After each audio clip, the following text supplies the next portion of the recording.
Anyways, Kak, kalau berarti hijau kita jauh lebih banyak, kita berarti memproduksi oksigen jauh lebih banyak dong, pastinya. Itu Iya kan? benar, itu Secara jelas, logika dasar. Oke. itu clear. Dan selain itu kan udah saya bilang, kita itu nanam pohonnya itu nangkring di situ 25 tahun. Bukan 3 bulan baru dipanen, tanam lagi, panen lagi. Enggak. Cuman kenapa kita selalu dituduh, ini perlu teman-teman tahu, di Eropa sana, mereka nggak punya hutan lagi. Kalaupun ada, coba di Ya, mana ya, tunjukin ke saya. Mereka bilang ya, pohon pinus itu sebagai hutan. Jadi ya, beberapa tahun yang lalu saya selalu bilang ini sih, jauh sebelum kita, mereka sudah duluan motongin kayunya. Karena that's it. apa? Motongin kayu, jual kayu itu cara paling cepat dapat duit. Ya, Ya kan? Kamu nggak perlu modal apa-apa, potong aja bread, dapat duit, jual. Jauh sebelum kita mereka udah potong kayu, dan mereka menyebut itu sebagai sebuah kemajuan.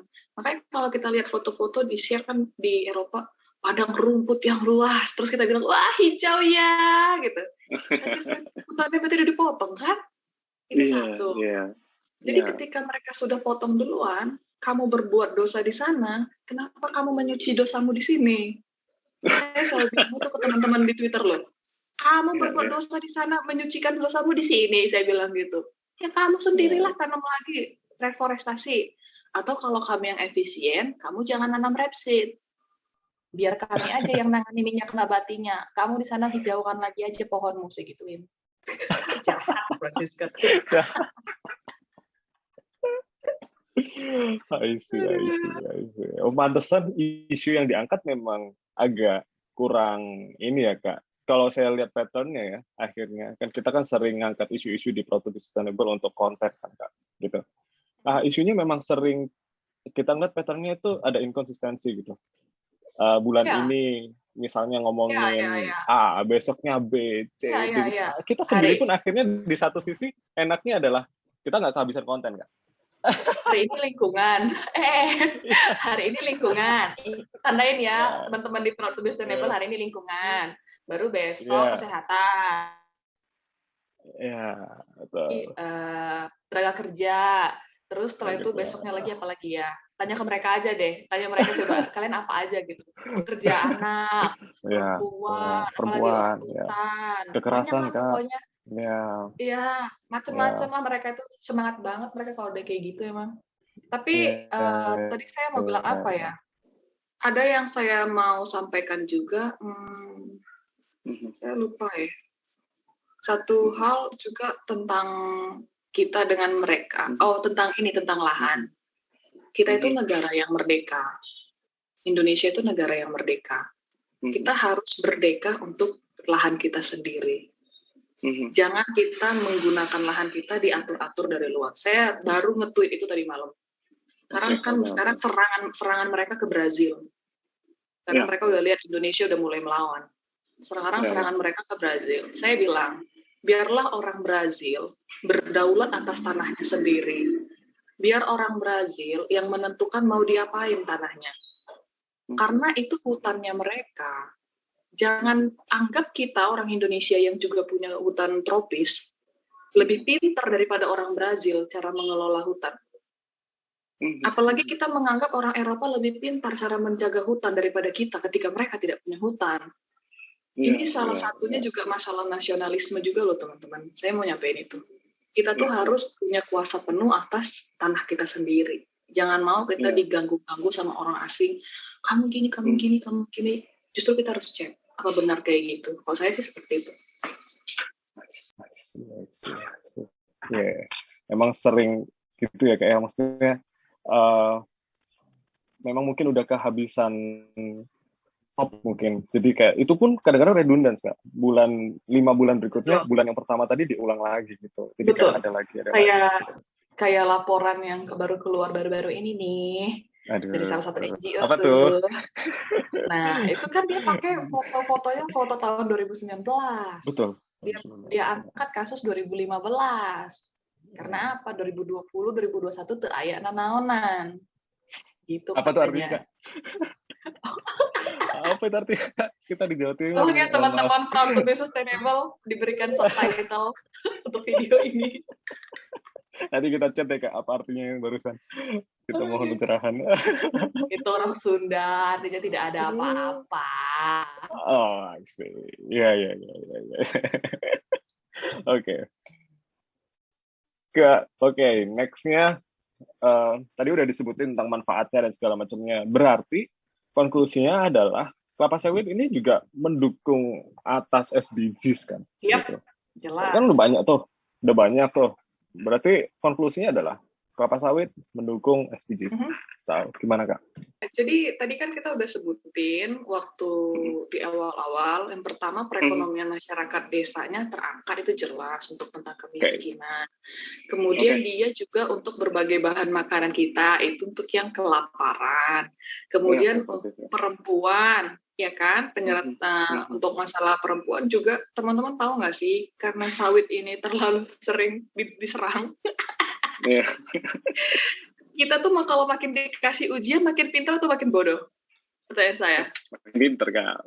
Makin pinter kan, kalau makin sering ditanya-tanyain. Jadi sawit itu makin dikasih ujian nih ya, mereka buat buku panduan untuk pekerja anak, pekerja perempuan. Nanti kalian bisa lihat di podcastnya Pak Togar. Itu tentang pekerja. Kemudian dia gara-gara sering diserang-serang masalah sustainability, dia punya RSPO ISPO. Sedangkan komoditas senam minyak nabati lain kita nggak tahu di mana standarnya mereka. Terus gara-gara sering diserang masalah orang utan juga, mereka juga bisa kerjasama dengan salah satu pendukung, maksud saya untuk yang badan yang khusus untuk membantu kehidupan orang utan, kembalikan orang utan ke lahan konservasinya, seperti itu. Jadi terus kesetaraan gender, kesejahteraan jelas ya. Yang tadi saya bilang, mulai mereka juga dapat pemasukan. Kemudian ada lagi tentang ketersediaan air bersih. Ya, kalau misalnya sudah ada duit dan sudah mulai banyak masyarakatnya, otomatis dong semua prasarananya menjadi semakin baik kan. Kalau menurut saya jelas sawit ini membantu untuk pemenuhan tentang SDG itu. Gitu. Oke. Wah, sangat lugas banget. Oke, teman-teman. Berarti yang misalnya selama ini masih belum menentukan nih, ya kan? Dia apa atau masih galau nih, teman-teman milenials di luar sana. Udah jelas dari Kak Francisca statementnya bahwa kelapa sawit itu juga sustainable, gitu ya kan Kak? Kelapa sawit mendukung SDGs, gitu. Jadi nggak cuma yang digembor-gemborin punya dapat benefit di sisi ekonomi, tapi tadi hampir semua poin mengangkat kehidupan masyarakat. Dan hampir seluruh lapisan kehidupan masyarakat sawit itu memiliki benefit gitu. Oke. Lalu yang terakhir nih Kak Francisca, ada nggak pesan-pesan Kak Francisca untuk teman-teman yang mendengarkan podcast ini, yang pertama, dan yang kedua untuk industri kelapa sawit juga nggak apa-apa Kak Francisca. Jadi biar nggak kayak nanti kita dikira siapa saya menyeramahi industri. No, I mean mungkin ini teman-teman yang mau ini Kak terjun. Sekarang ternyata lumayan banyak yang udah melirik nih Kak sebenarnya. Kan kemarin jujur saya juga ini Kak lumayan melihat pergerakan saham kan. Nah, saham-saham kelapa sawit itu banyak kayak Mas Zikul banyak uangnya. Liatin saham. Masa nggak punya saham liatin saham? Kan nggak mungkin. Nah, itu lumayan menggiurkan akhirnya. Nah, itu ada nggak Kak? Mungkin buat teman-teman yang mau terjun atau lagi belum punya pandangan sama sekali terhadap kelapa sawit, kan udah barusan kita lumayan kasih insight nih. Nah, ada pesan-pesan nggak Kak? Bukan pesan-pesan terakhir Kak, ya pesan-pesan aja. Pesan-pesan terakhir, ya ampun, kalian doakan saya lewat setelah podcast ini. Bukan Kak, pesan-pesan. Jadi tadi saya mau bilang apa ya, jadi lupa kan. Jadi pesan saya untuk teman-teman orang Indonesia, terutama ya, ini komunitas kita. Saya bisa bilang itu, ini komunitas kita. Ini sesuatu yang bisa jadi banyak barang, bahkan bisa jadi biofuel, bisa untuk after. Ini jelas harus kita manfaatkan dan harus kita kembangkan. Dalam artian kembangkan, kalaupun kamu teman-teman semua dukung sawit, Bukan berarti kita mau seluruh Indonesia dari Sabang sampai Merauke jadi sawit, enggak. Kita juga nggak segelo itu, istilahnya gitu kan. Kita nggak seperti itu, teman-teman.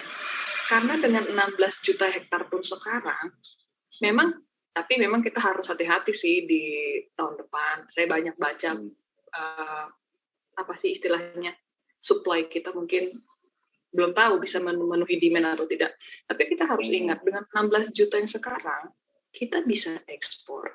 Kita bisa B30, bisa jadi biofuel. Jadi kalian jangan takut. Luas daratan Indonesia itu 190 juta hektar. 120 juta hektar itu kawasan hutan. 70 juta hektar yang bisa dipakai untuk keperluan lain. Bangunan, pertanian. Nah, kita anggaplah dari setengah dari 70 hektar berapa? 35. Kita anggap 35 udah jadi bangunan, bandara, dan lain-lain. Sisa 35. 8 juta jadi untuk sawah. Sisa berapa tuh? 27. 27 itu dipotong untuk sawit 16. Berarti sisa berapa? 11. 11 juta hektar untuk kentang, cabai, dan lain-lain. Rebutan lah mereka. Belum lagi ada tanaman khusus. Misalnya sayur-sayuran harus di daerah yang dingin, dataran tinggi.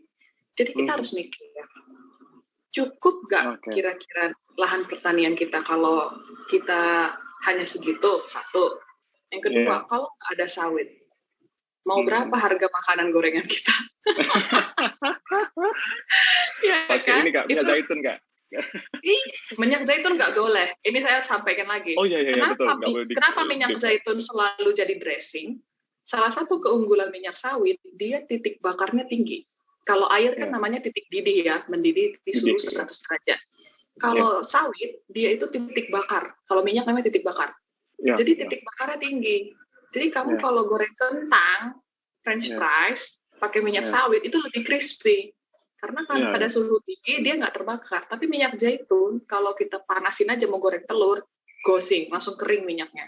Makanya dia seringnya dikonsumsi mentah untuk dressing. Karena titik bakarnya rendah. Gitu. Itu ada kelebihannya lah teman-teman. Kenapa minyak lemak kambing kalau masuk ke mulut langsung beku? Itu ada ilmunya lagi. Itu seru nanti kalau kalian bisa ulik-ulik belajar. Jadi tadi saya bilang sawit itu suatu komoditas yang penting, berharga, harus kita dukung sama-sama. Kalaupun kamu dukung sawit, jangan takut, Indonesia tidak akan jadi kebun sawit dari Sabang sampai Merauke, karena sawit sendiri punya syarat-syarat tumbuh, itu harus diingat. Kenapa di Jawa kita jarang ketemu sawit? Karena memang baiknya tumbuhnya di Sumatera sama Kalimantan. Dia butuhnya hujan, curah hujannya. Itu harus clear. Terus satu lagi, kalau memang masalah biodiversitas, ingat ya, kita itu punya konservasi, daerah konservasi. Teman-teman yang di Borneo Orangutan Survival Foundation, kalau saya tidak salah, mereka mendapat support dari pengusaha-pengusaha sawit. Jadi ketika sawit berkembang, mereka memberikan sebagian dana untuk support, untuk mendukung kehidupan orang hutan. Jadi ini dua-duanya bisa saling dukung. Kalau saya lihatnya gitu. Cuman kenapa sering ketemu orang hutan di kebun sawit? Nah, itu panjang lagi ceritanya. Karena memang salah satunya dia termasuk hewan yang suka jalan-jalan. Mas Sikrul. Kita diberkahi Tuhan hewan-hewan yang suka jalan-jalan. Satu ekor orang hutan itu luas hidupnya, range hidupnya 2 km persegi. Jadi dia bisa dari pohon ke pohon sampai 2 km. Makanya dia keluar dari daerah konservasinya, dia pergi ke kebun sawit. Harimau juga demikian. Harimau itu range-nya jauh. Gajah juga. Makanya sering ketemu harimau di perumahan warga. Tapi nanti mereka bilang, karena hutannya sudah hilang. Mereka jadi ke rumah warga. Bukan, dia kabur dari rumahnya. Jadi ada daerah konservasi kan, terus kayak jalan-jalan aku gitu. Dia ketemu rumah kan gitu. Rumah ya. Yang kayak gini tuh pemikiran-pemikiran harus clear loh. Kalau menurut saya itu harus jelas. Jangan saya orang ilmu tanah, jadi belajar perilaku satwa liar gara-gara sawit. Pesan saya jangan gampang termakan isu negatif. Pelajarin dulu, banyak plot twist di belakangnya. Gitu. banyak plot twist-nya di belakang. Iya. Banyak Oke, banget itu plot twist di belakang. ya teman-teman, itu pesan yang mungkin udah final tuh. Banyak plot twist-nya di belakang gitu. Karena banyak misi-misi juga ya Kak ya. Di balik ini tuh ada misi lah. Dibikinnya campaign pasti ada goals yang mau di-achieve oleh ya. Mission Impossible ya. Ya begitu lah. Ya, gitu Kak Francisca. Anyways, kita udah masuk ke segmen berikutnya Kak, yaitu kita mau bacain Q&A nih dari teman-teman biar bisa langsung tanya nih kan.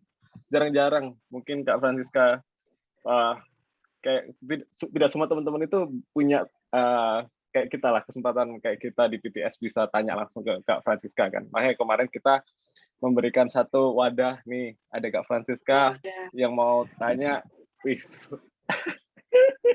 yang mau tanya silahkan gitu. Ini ada Kak dari, bentar ya Kak, ini namanya lumayan. Jangan susah-susah ya pertanyaannya. Oh enggak, ini kalau buat Kak Francisca kan ini mungkin udah jadi makanan di Twitter harian Kak.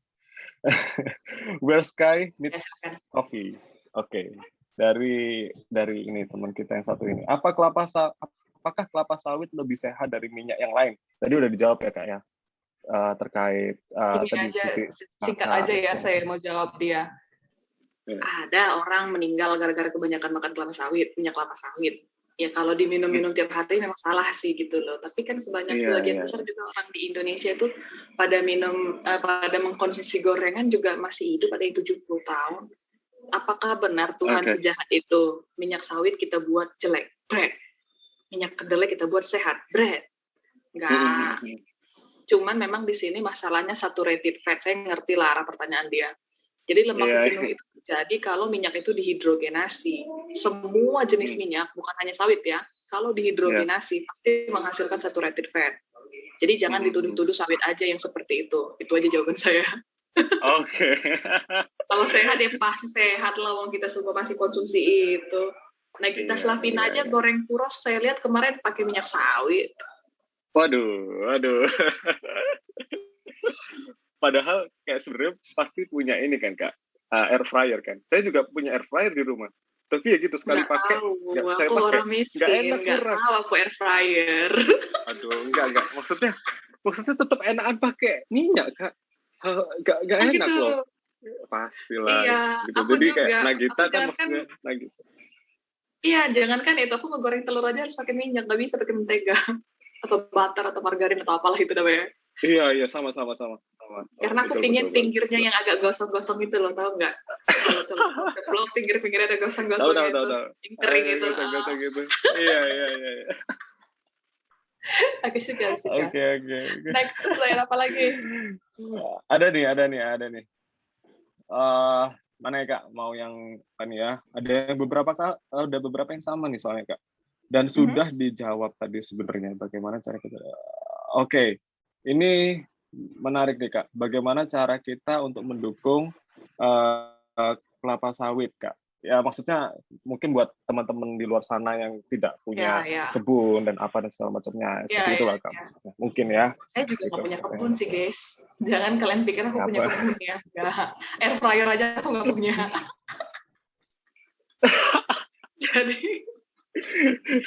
Jadi tadi saya bilang apa? Sebenarnya paling pertama cara mendukung adalah tidak ikut-ikutan dalam black campaign. Itu yang paling saya harapkan. Dan teman-teman Proud to be Sustainable pasti itu juga kan tujuannya ada. Kita harus ini pertama jangan ikut dulu lah black campaign, itu satu. Terus yang kedua, kalau mau ikut dukung, kalau ada yang punya positif komen gitu kan di IG, biasanya tuh kan saya lihat ada sekarang kan teman-teman petani kita ada yang milenial juga kan, generasi kedua di keluarganya kayak Golda kemarin, mereka kan udah bisa main medsos tuh. Nah mereka kadang maju kan untuk mendukung sawit positifnya. Sayangnya begitu maju satu, kayak saya juga tuh di Twitter, maju satu dikerubungi kelalan gitu. Jadi gitu, apa ini semua gitu.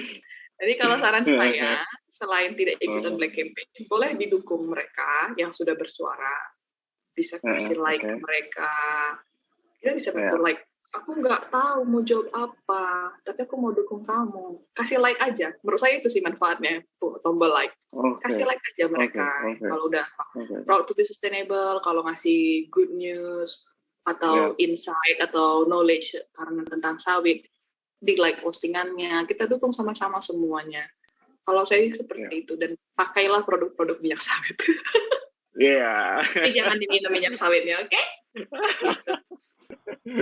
Ada yang nggak tahu mungkin Kak, produk-produknya sawit yang bisa keseharian ini apa aja Kak Francisca yang bisa ditemuin? Bangun tidur nih.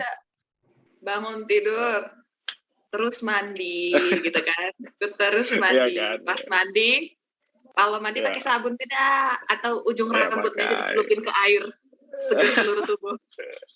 Enggak Kak, pasti sabun, shampoo ya kan? Sabun betul, pasta gigi betul. Pasta gigi, ya. Yang dua itu aja aku sebutin ya, sampo dan lain-lain nggak usah dulu.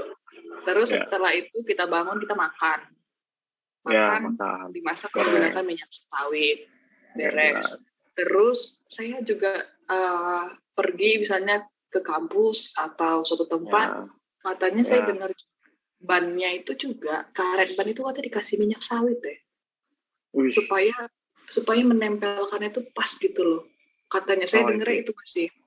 Terus setelah itu, kalau lebih banyak lagi nanti kalian bisa tanya ke yang lain ya. Terus setelah itu pakai kendaraan. Di dalam kendaraannya ada B30, ada minyak sawitnya. Terus setelah itu kita mulai aktivitas lagi. Nanti bisa cari juga di YouTube banyak videonya kalau salah. 24 jam bersama sawit. Terus bahkan bisa juga minyak sawit itu bisa jadi bahan untuk lilinnya batik, malam batik. Ini yang saya pakai. Aduh, promosi lagi saya kan. Senang banget kalau promosi. Ini saya pakai batik sawit, teman-teman. Jadi salah satu kebudayaan Indonesia itu juga dipakai, di dalamnya ada minyak sawitnya. Terus nanti kalau misalnya kalian naik pesawat, di dalamnya nanti ada minyak sawit 3% dalam afternya. Gokil sih. Kayak menurut saya semua ini kayak selalu ada minyak sawitnya sih menurut saya. Pakai makeup, ada minyak sawitnya juga. Nyemil snack kan. Kalau pas nyemil snack tuh, itu. Coba. Cuman kadang-kadang teman-teman itu juga nggak berani jadinya orang-orang perusahaan cantumin label pabrik. Mereka taruhnya minyak nabati gitu. Gitu. Minyak nabati katanya. Padahal snack Korea tulis tuh palm oil katanya gitu. Memang saya sama Korea. Barusan saya bilang harus nasionalisme ya, maaf ya. Iya, terus tiba-tiba seneng sama Korea. Enggak. Itu snack aja kok teman-teman ya. Hanya Mas. Lanjut, ada pertanyaan lagi nggak? Yang terakhir ya Kak ya, boleh ya? Yang terakhir ya. Apakah kelapa sawit itu sudah tersertifikasi gitu Kak? Itu sih. Ini agak serius nih pertanyaannya dari. Wah, serius banget sih itu. Kalau saya dengar kemarin, untung aja kemarin saya baru dengar, jadi saya bisa jawab. Kalau nggak saya pas. Untung ya Kak? Atau call a friend. Jadi kalau saya dengar yang kemarin, jadi kita ada namanya RSPO, ada namanya ISPO. Orang sering menganggap ISPO itu di bawah RSPO. Jadi RSPO ini buatan asing, ISPO ini buatan Indonesia sendiri. Buatan Indonesia. Nah, yang dua ini setara. Itu dulu yang pertama. Terus masalah sertifikasi, kemajuannya sekarang itu sudah sekitar 50%, yang saya dengar kemarin ya.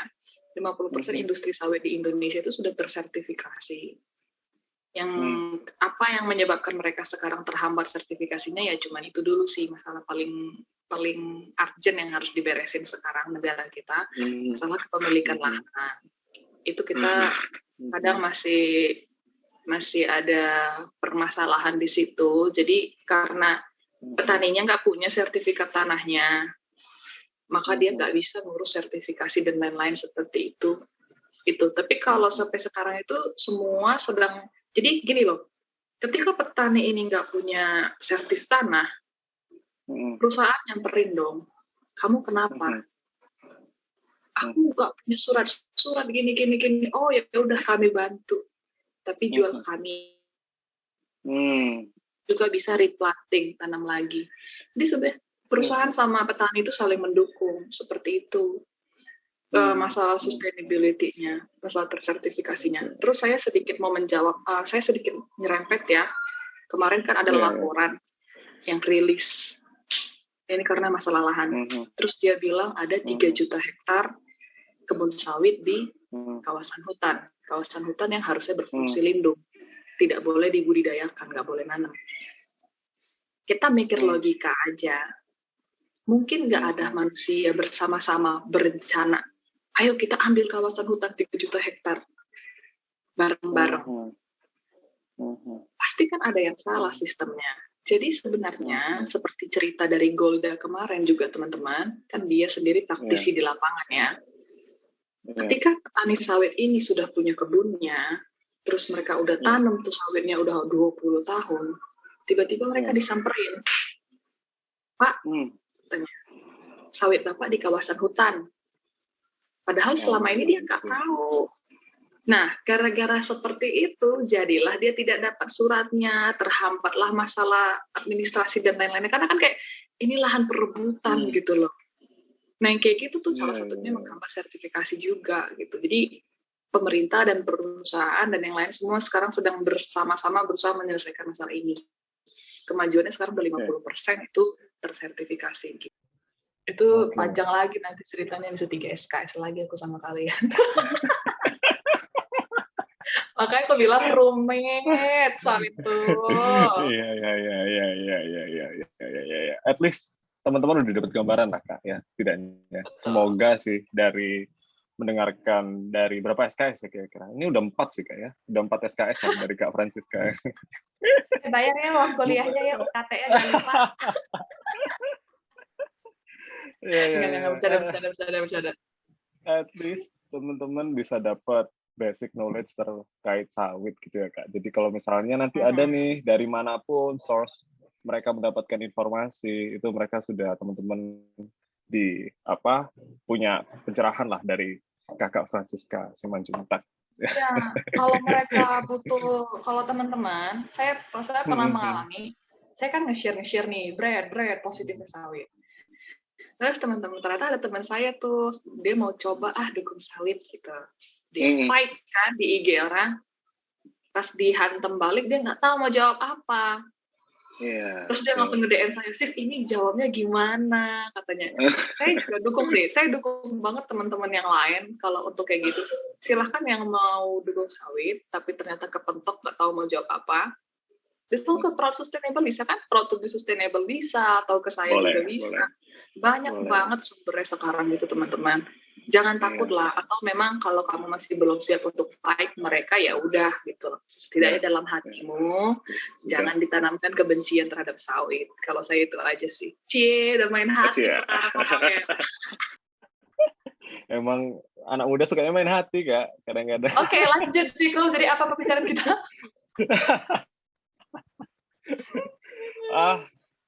Gini sih Kak, untuk sesi episode pertama kita challenge teman-teman kalau misalnya ini 10.000 views, ini bakal ada sesi kedua boleh ya Kak ya. Berarti kan Kakak Francisca sangat diminati nih sama teman-teman nih. Kalau sampai 10.000 view, mau nggak Kak diundang lagi ke PTS nih?